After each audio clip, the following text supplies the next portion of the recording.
오늘 예배 나오신 여러분 모두 위해 우리 하나님의 놀라우신 은총과 평강이 함께 하시기를 간절히 축복합니다.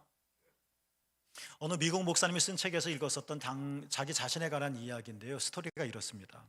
어느 날 목사님께서 사무실에 들어가 봤더니 그 책상 안에 봉투 하나가 놓여져 있는 것을 보셨죠. 이게 뭔가 하고 열어봤더니 자그마치 이 봉투 안에 3만 달러, 그러니까 지금 돈으로 말하면 우리 돈으로 말하면 한 4천만 원 정도 되는 정말 어마어마하게 많은 돈이 봉투 안에 놓여져 있는 것을 봅니다. 그건 어느 분이 목사님에게 기부를 한 거죠. 많은 돈을요. 이 봉투를 열어보고 목사님은 깜짝 놀랐습니다. 며칠이 지났습니다. 이 기부자가 누구인지 목사님이 알게 되었습니다.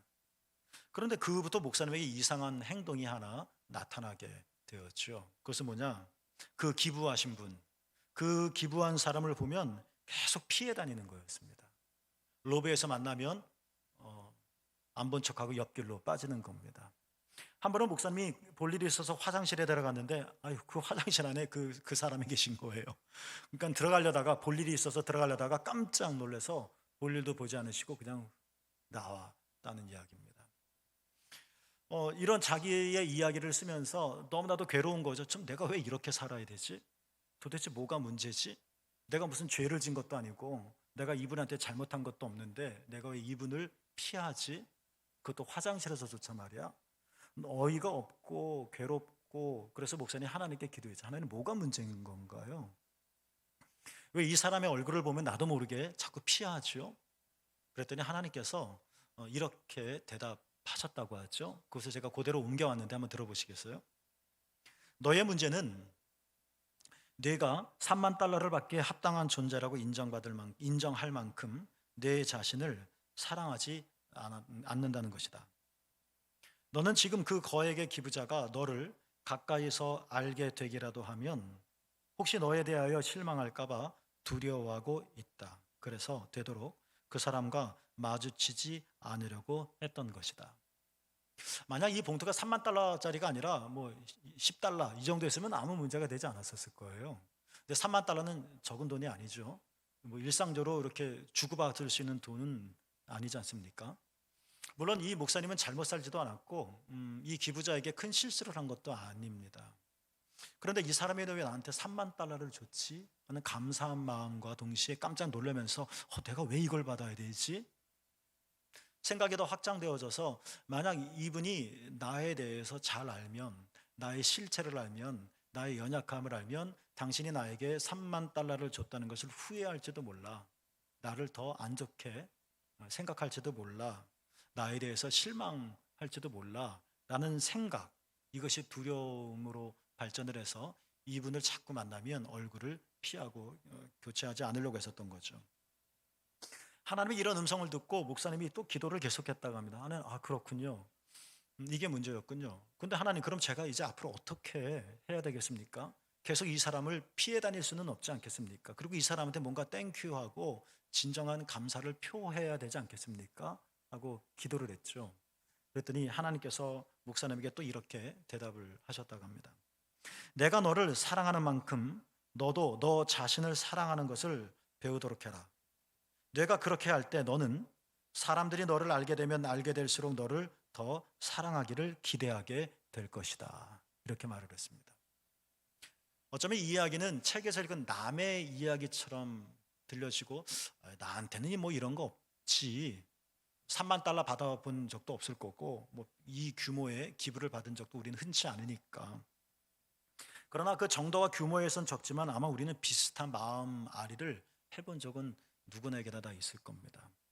누군가 나에게 좀 내가 생각하기에 과한 것 같다는 선물을 안겨주셨을 땐 당연히 감사하죠. 정말 고맙죠. 그리고 기쁘죠. 그러나 받고 나서 뒤돌아서면 좀 부담이 되는 건 말입니다. 내가 이거 받아도 되나?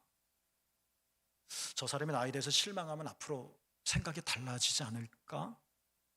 이런 생각들 때문에 내 마음이 흔들리는 것, 보게 되어지는 거죠. 여러분, 이 미국 목사님의 이야기를 소개하면서 그 목사님이 그래서 이렇게 말씀을 하셨죠. 우리가 진정으로 행복하기를 원한다면 우리가 해야 할 일이 있는데 그것은 뭐냐? 자기 자신을 사랑할 줄 알아야 한다는 것입니다. 내가 나를 사랑하지 못하면 우리는 행복해질 수 없죠. 내가 나를 사랑할 수 없으면 우리는 열심히 신앙생활에도 하나님께 올라가는 일이 쉽지 않을 겁니다. 마틴 루터가 회심하기 전에 그랬습니다. 무릎으로 계단을 계속 올라가면서 자기의 죄를 용서받기를 기도하면서 올라갔지만, 그래서 무릎이 피범벅이 되어졌지만 하나님 앞에 편하지가 않았습니다. 여전히 하나님이 내 죄를, 내가 이렇게 하는데도 하나님이 내 죄를 용서해 주시지 않은 것 같은 이 무거운 마음이 루터에게 너무너무 많이 있었던 거죠. 정말 하나님이 루터를 사랑하지 않아서 그런 것이 아니라 루터가 자기 자신을 용납하지 못했기 때문에 그런 겁니다. 내가 나를 사랑할 수 있다면 우리는 하나님을 사랑할 수 있게 됩니다. 그리고 내가 나를 사랑할 수 있게 된다면 당연히 우리는 행복하게 살 수 있습니다. 아마 우리는 보통적으로 말하면 우리는 다 자기 자신을 사랑한다고 말할 겁니다. 자기 자신에 대해서 엄청나게 좋아하진 않다 할지라도 내 삶을 저주하거나 비난하거나 아주 병적으로 그렇게 사는 사람은 사실 많지는 않습니다. 그러나 저도 마찬가지지만 제 안에 저도 싫은 모습이 있습니다. 여러분은 이 이야기를 들으면 웃으시겠죠? 저는 거의 제가 완벽한데 딱 하나 제가 보기에 딱 하나 부족한 게 하나 있는 것 같은데요. 저는 제 목소리가 마음에 안 듭니다. 또 비난하시는데 여러분이 어떻게 들으시다가 중요한 게 아니라 제가 어떻게 느끼느냐가 중요한 거거든요. 그래서 가끔 운전을 하다가 라디오를 켤 때 CBS나 극동방송에서 제 설교가 나오거든요. 더 못 듣습니다. 그냥 끕니다.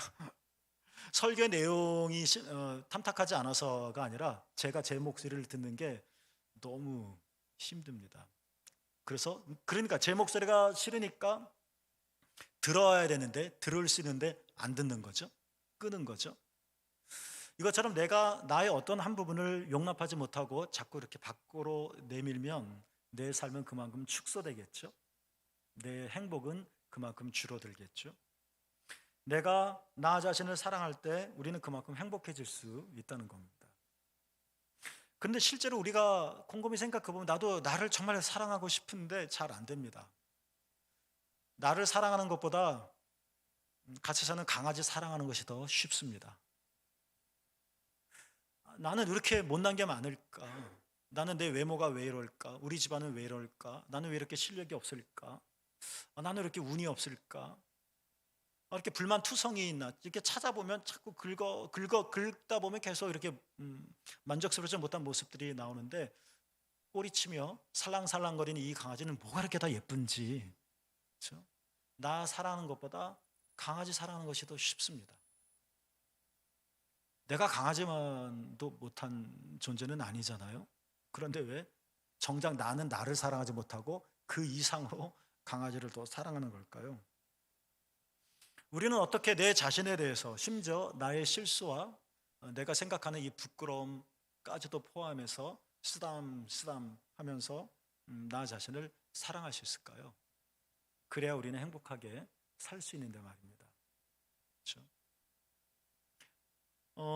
성경이 이 부분에 대해서 분명하게 말하는 것이 있습니다. 이건 너무나도 중요한 말입니다.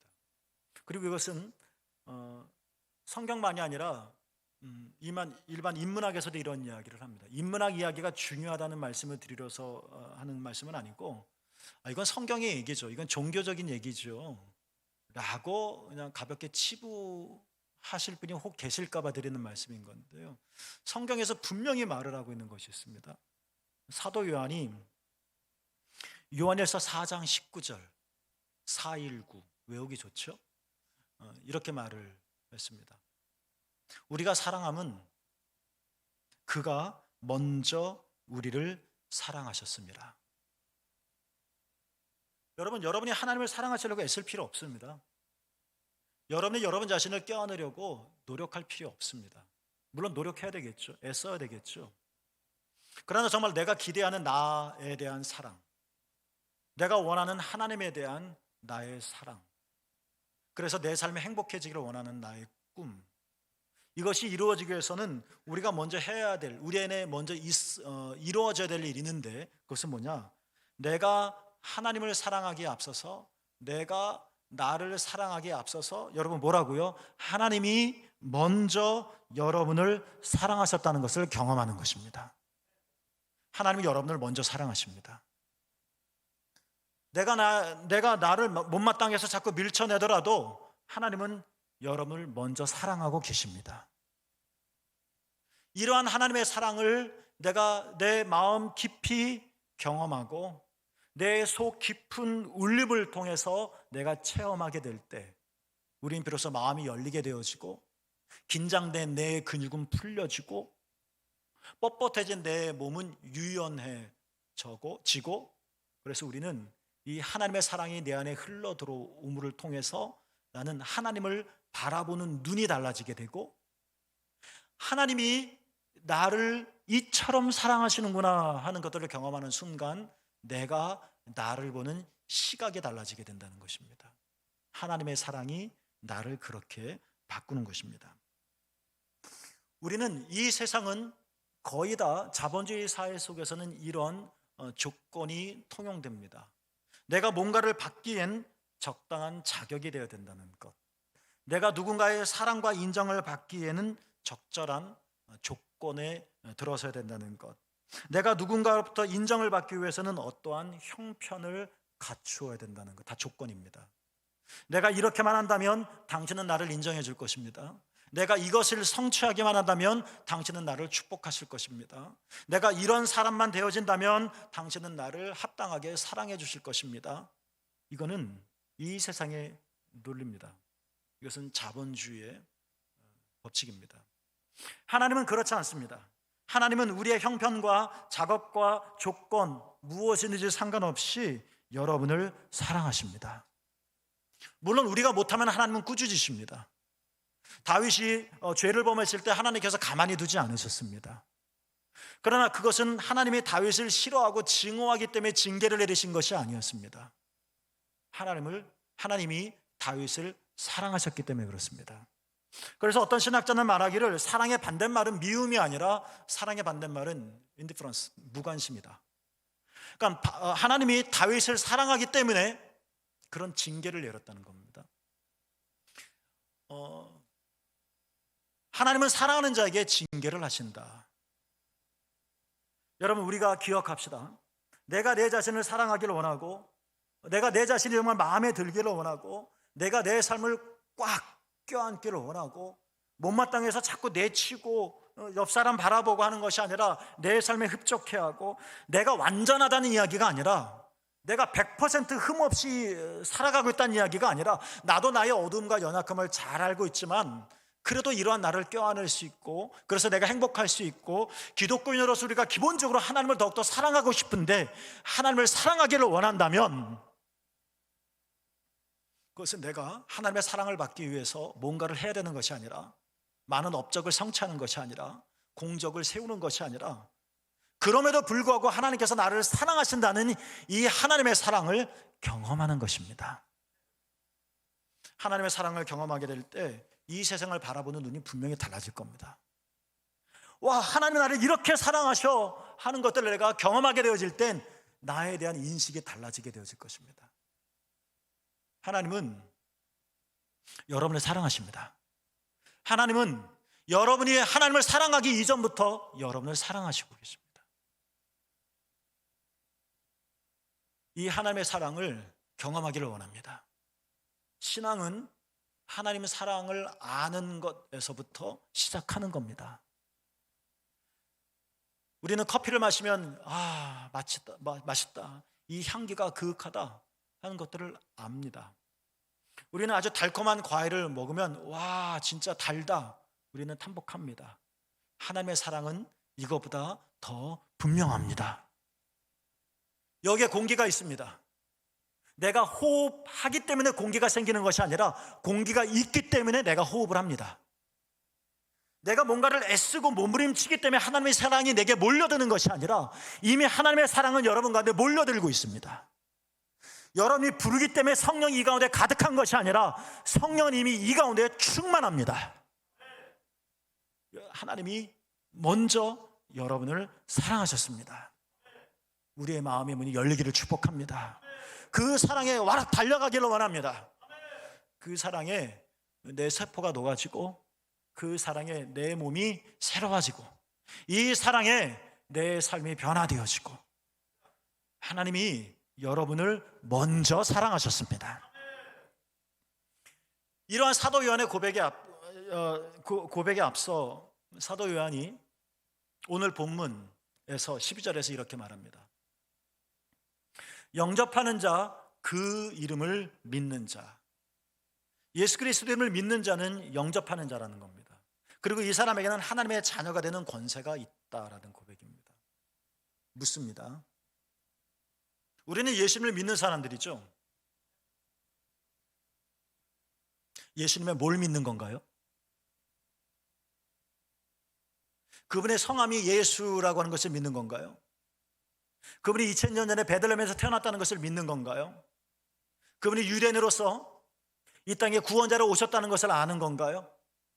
그분이 우리가 사진에서 보았듯이 긴 머리에 노란색 물든 머리에 수염에 덥수룩하고 하얀 원피스를 입고 계신 분이라는 사실을 아는 건가요?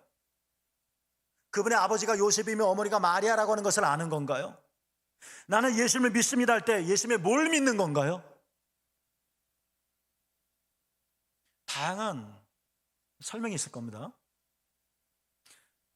예수님의 뭘 믿는 걸까? 내가 예수님을 믿는다고 말할 때 나는 뭘 믿는 걸까? 오늘 설교와 관련해서 분명합니다. 내가 예수님을 믿어요 라는 말에는 예수님 안에 나타난 하나님의 사랑을 믿습니다. 이거와 똑같은 겁니다. 그래서 바울이 로마서 5장 8절에서 위대한 말을 했습니다. 우리가 아직 죄인 되었을 때에 그리스도께서 우리를 위하여 죽으심으로 하나님께서 우리에 대한 자기의 사랑을 어떻게 하셨다? 확증하셨다. 없는 걸 있게 만드신 것이 아니라 원래 있는데 다시 확인해 줬다는 겁니다. 뭘요? 사랑을.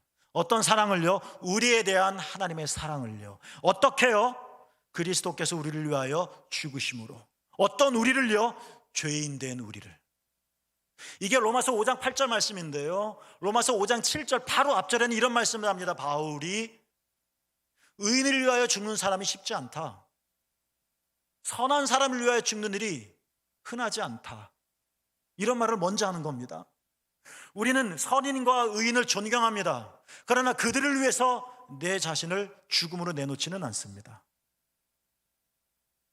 그런데 이러한 6, 7절 말씀 이후에 바로 그런데 우리가 8절 로마서 5장 8절 우리가 죄인 되었을 때, 우리가 죄인인데도, 우리가 아주 연약한데도, 우리가 아주 경건하지 않은데도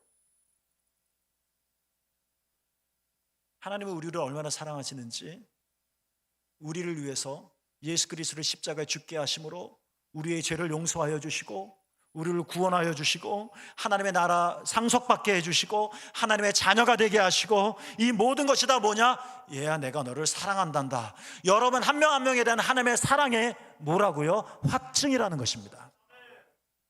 그러니까 우리는 저 십자가를 바라보면서, 우리는 예수 그리스도의 모든 사역을 고백하면서, 우리는 예수 그리스도의 이름을 부르면서 우리 안에는 뭐가 흘러야 되는 겁니까? 나를 향한 하나님의 엄청나고도 뜨거운 사랑을 느껴야 되는 것입니다.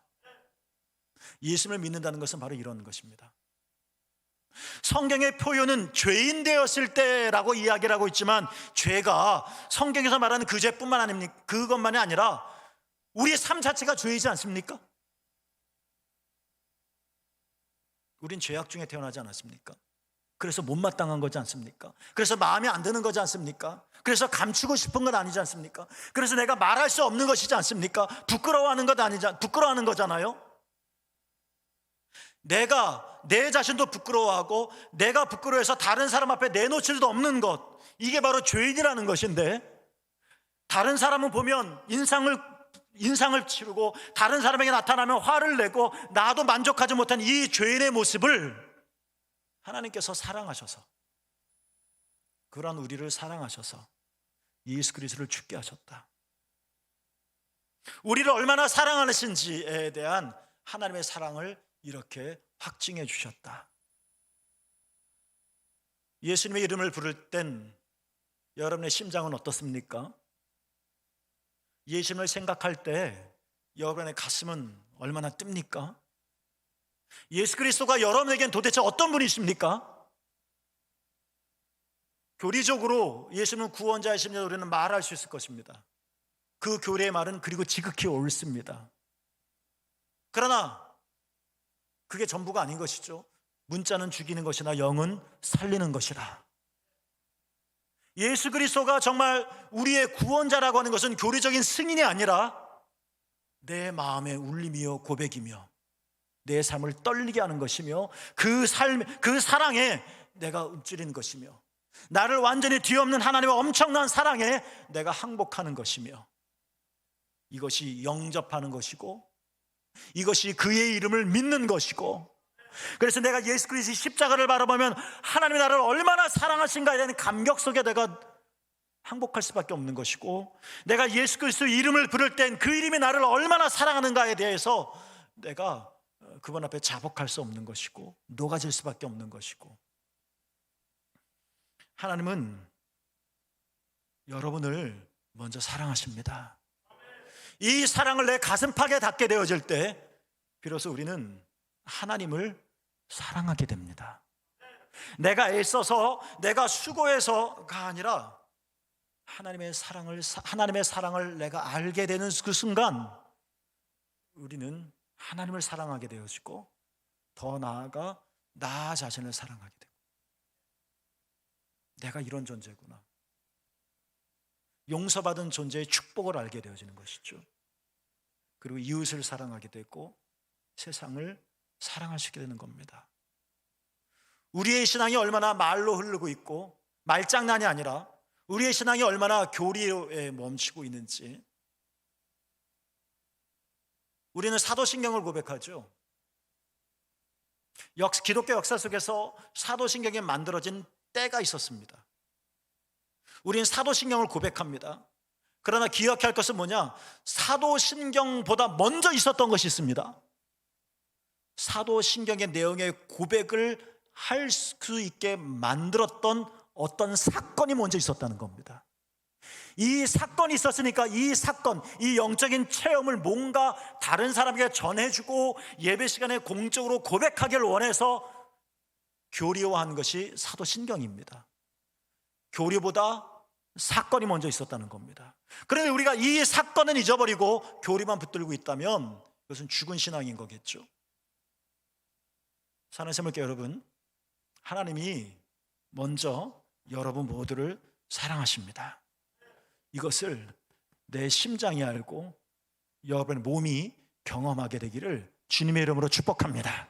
그때 우리는 하나님을 사랑하게 되어질 수 있고, 그때 나는 나를 받아들일 수 있고, 그제야 우리는 행복하게 살 수 있는 겁니다. 우리가 힘들고 캄캄하고 자신감이 없고 무력해질 때가 있죠. 그때 여러분 우리가 이렇게 하면 어떨까요? 하나님은 나를 사랑하신다. 우리가 10번 외쳐보면 어떨까요? 한번 따라 볼까요? 하나님은 나를 사랑하십니다. 우리 큰 소리 다시 외쳐볼까요? 하나님은 나를 사랑하십니다. 어둠 터널 속에서 이 고백을 외쳐봅시다. 앞이 캄캄해서 더 나갈 수 없을 때 이 고백을 외쳐보자는 겁니다. 내가 외침으로 내가 들을 수 있도록 하나님은 여러분을 먼저 사랑하셨습니다. 오늘 본문에서 사도 요한이 이렇게 고백하며 영접하는 자 곧 그 이름을 믿는 자들에게는 하나님의 자녀가 되는 권세를 주셨다. 하나님의 자녀가 된다는 것이 권세라는 것입니다. 이게 왜 권세일까요? 성경이 말하는 기독교인의 권세는 세상의 권세는 분명히 다른 겁니다. 하나님의 자녀가 되는 것이 권세다. 우리는 그토록 소망합니다. 예를 들어 내가 열심히 기도하면, 예를 드는 겁니다, 키가 10cm 크겠지? 정말 하나님께서 기적을 베풀어 주셔서 클 수도 있겠죠. 하나님은 못하시는 게 없으니까. 그러나 다 키가 10cm 훌쩍 자라는 것은 아닙니다. 저희 집은 5명의 식구가 있죠. 5명의 식구 중에 믿음이 제일 좋은 사람이 있는데 저희 큰아들입니다. 저희 큰아들이 제가 보기엔 믿음이 제일 좋은 것 같습니다. 그런데 우리 큰아들이 키가 제일 작습니다. 여러분, 하나님의 자녀가 되는 권세가, 이것은 내가 갑자기 하나님을 믿기 때문에, 예수 그리스도를 믿기 때문에 세상에 말하는 권세가 주어져서, 세상에 힘이 주어져서 내가 마치 슈퍼맨이 되어지는 것이 아닙니다. 작은 키가 갑자기 늘어져서 큰 키가 되어지고, 돈이 갑자기 내가 대박이 쳐져서 쑥쑥쑥 들어오고, 물론 이런 하나님이 행하실 수 있는 일이지만 이것이 우리의 권세가 아니라는 것입니다. 진짜 우리의 권세란 무엇이냐? 키에 크고 작음에 내가 휘둘리지 않는 거라는 겁니다. 이게 우리의 권세라는 겁니다. 내가 비록 작다 할지라도 부끄러움이 안 드는 겁니다. 내가 비록 가난하더라도 이것이 내 삶의 비참함이 되지 않는 겁니다. 영향받지 않는 겁니다. 누가 나를 너는 이렇지, 너는 요래, 너는 이것밖에 안 되라고 손가락질하더라도 그리스도 하나님의 자녀가 되는 권세란 이야기는 권세가 있기 때문에 사단의 그러한 손가락질과 비난에 내가 더 이상 영향받지 않고 무너지지 않는다는 것입니다. 왜요? 나는 하나님의 자녀이기 때문에 그렇습니다. 하나님은 우리를 사랑하셔서 죄인 된 우리를 구원하셨습니다. 그러나 하나님의 사랑은 여기서만 멈추는 것이 아닙니다. 하나님께서 예수 그리스도의 십자가에 못 박혀 죽게 하심으로 우리의 모든 죄를 용서하여 주시고, 우리를 정결하게 씻어 주시고, 우리를 의롭다고 여겨 주시고 하나님의 자녀가 되게 해 주셨는데, 우리가 하나님의 자녀가 되었다는 이야기는 무슨 말이냐면, 우리가 거듭난 후에도, 물론 거듭난 이전에도 하나님 우리를 사랑하시지만 거듭난 후에도 나는 하나님의 자녀이니까, 계속 영원토록 하나님의 자녀이니까, 거듭난 후에도 하나님은 여러분 영원토록 여러분을 사랑하신다는 것입니다. 하나님의 사랑은 영원합니다. 하나님의 긍휼하심은 끝이 없습니다. 하나님의 자비는 변함이 없습니다. 왜요? 여러분은 하나님의 자녀이기 때문에 그렇다는 겁니다. 하나님의 자녀가 권세라고 하는 말의 의미가 이런 것입니다. 갑자기 주먹이 세워지거나 갑자기 없는 재능이 생기거나 이런 게 아니라는 것입니다. 주먹은 여전히 약하더라도, 여전히 재능은 딸리는 똑같은 사람이라 할지라도 나는 하나님의 자녀이기 때문에, 하나님은 나를 사랑하시니까 이것이 우리의 힘이 되어진다는 것입니다. 이 시대에 영적인 스승이 하나 있는데, 저도 이분을 개인적으로는 좋아해서 이분의 책을 간혹 읽는데, 존 포엘이라고 하는 분이 계십니다. 이분은 신부님이신데 또 작가이기도 하고, 심리학도 공부하시고 신학도 공부하시고 다방면에 아주 훌륭한 분이신데요. 이분의 책들을 읽고 제가 많이 깨달음을 받고 신앙의 자리를 잡는 교훈으로 또 삼게 되었는데요. 이분이 신학교에서 학생들을 가르칠 때 경험들을 작은 에세이 책에 좀 담은 그런 내용의 책이 있는데요. 존 포엘이 신학교에서 학생들을 가르칠 때 보니까 수업에 잘 적응하는 학생들이 있다는 겁니다. 얘는 집중도 잘하고, 그래서 성적도 괜찮고, 그래서 얘네들은 어떤 아이들일까 하고 살펴봤더니 상당수가 부모님의 무조건적인 사랑을 받으며 성장한 아이임을 발견했다는 겁니다. 반면에 상대적으로 수업에 집중하지 못하고 잘 정하지 못하는 학생들이 있었는데, 이 학생들을 봤더니 상당수가 결손 가정의 아이들이었다는 겁니다. 물론 꼭 그런 거는 아닙니다. 대체적으로 그렇다면 그런 영향이, 그런 결과를 얻기 쉽다는 거죠. 이렇게 결정론적으로 생각하면 당연히 안 될 겁니다. 우리는 결손 가정에서, 조선 가정에서 성장했음에도 정말 훌륭한 청년들을 많이 보니까요. 그러면서 존 페일이 말한 게 예를 드는 겁니다. 이혼 가정의 아이들이 왜 사랑하기를 힘들까? 왜 사랑받는 것을 어려워할까를 이 사람이 심리학을 공부한 사람이라니까 그런 쪽으로 풀어서 설명했는데, 그 이유가 뭐냐? 이거를 결정론적으로 생각하지는 마십시오. 그런 개연성이 크다는 것뿐이니까. 부모님이 헤어지는, 부모님의 사랑이 깨지는 아픈 일을 본 거죠. 상처죠. 그래서 이 아이가 성장하면서 누군가가 나를 사랑하고, 부모님이 나를 사랑하고, 아니면 연인이 나를 사랑하고, 친구가 나를 사랑하고, 선생님이 나를 사랑하고,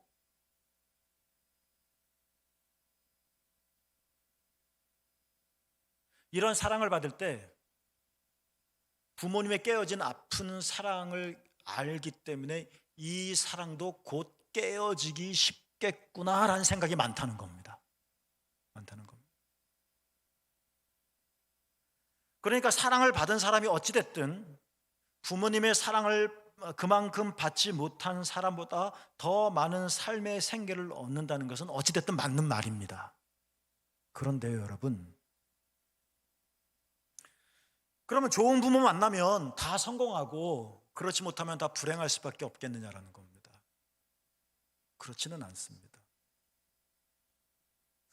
언젠가 여러분에게 설교 들었지만 우리 부모는 완벽하지 않습니다. 우리 부모도 실수합니다. 우리는 부모에게서 사랑도 받지만 동시에 우리는 부모로부터 상처도 받습니다. 부모로부터 버림받은 경험도 있습니다. 부모의 사랑이 우리에게 이렇게 중요한데, 그래야 공부도 잘하고 적응도 잘하는데 부모의 사랑이 멀어질 수밖에 없는 환경에서 태어난 아쉬운, 안타까운 아이들도 있다는 겁니다. 그렇지만 여러분, 괜찮습니다. 다윗이 그랬으니까. 다윗은 아버지로부터 요만큼의, 손톱만큼의 인정도 받지 못했습니다. 자기 집 아들이 왕이 되어진다는, 사무엘이 온다는, 기름 부어 왕으로 세울 거라는 이 엄청난 자리에 형제들은 다 내가 왕이 될까 하고 멋진 옷을 차려입고 사무엘을 기다리고 좋은 음식을 차리며 잔치를 베풀려고 하는 그 순간, 그 자리에 다윗만 아버지의 부름을 받지 못했습니다.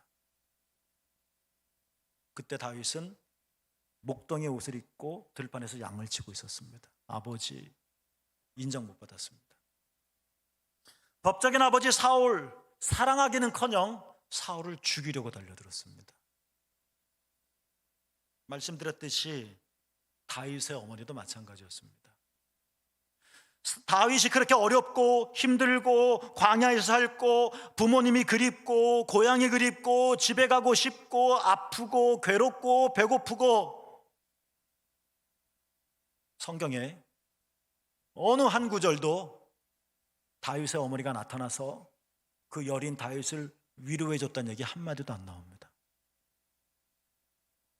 다윗은 버림받았습니다. 다윗은 부모님의 사랑을 충분하지 못하게 받았습니다. 그런데도 우리는 다윗의 이런 엄청난 고백을 듣습니다. 시편 27편 10절의 다윗의 고백입니다. 들어보시겠어요? 내 부모는 나를 버렸으나, 버렸죠. 그럼 망가져야죠. 수업에 집중 못해야 되죠. 내 부모는 나를 버렸으나, 다윗의 그 다음 고백입니다. 여호와는 나를 영접하시리이다. 우리가 생각하는 이상적인 환경은 없습니다. 완벽한 부모는 없습니다. 완벽한 선생님도 없습니다. 완벽한 대인관계도 불가능합니다. 우리는 거기서 위로도 받고 사랑도 받지만 어쩌면 더 큰 아픔과 상처도 받을 겁니다. 부모로부터, 친구로부터, 선생님으로부터, 교인들로부터. 그러나 괜찮습니다, 여러분. 우리가 그런 상처를 받는다 할지라도 괜찮습니다. 전혀 괜찮습니다. 왜요?